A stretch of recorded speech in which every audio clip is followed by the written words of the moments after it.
इमरान खान के दौर में मुल्क बदतरीन सियासी, इंतजामी और माली बहरान का शिकार हो गया है। आने वाली हुकूमतें दहाइयों तक हर्जाना भरती रहेंगी। इमरान खान को मौशी बहरान विरसे में नहीं मिला, बल्कि सिलेक्टेड वजीर आजम ने मुल्क में मौशी बहरान पैदा किया। इमरान खान और उनके हवारी परवेज मुशर्रफ की तरह मुल्क तबाह करके लंदन भाग जाएंगे।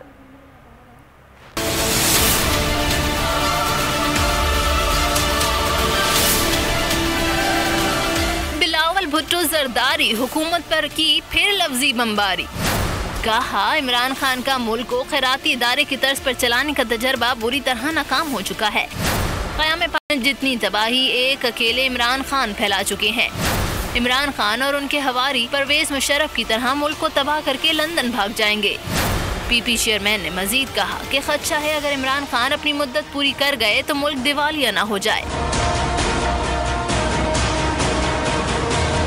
इमरान खान मुल्क को इतना बदहाल कर चुके हैं कि आइंदा आने वाली हुकूमतें दहाइयों तक इन जख्मों का हर्जाना भरती रहेंगी। आइंदा कई नस्लों ने इमरान खान की तब्दीली की खौफनाक कीमत अदा करनी है।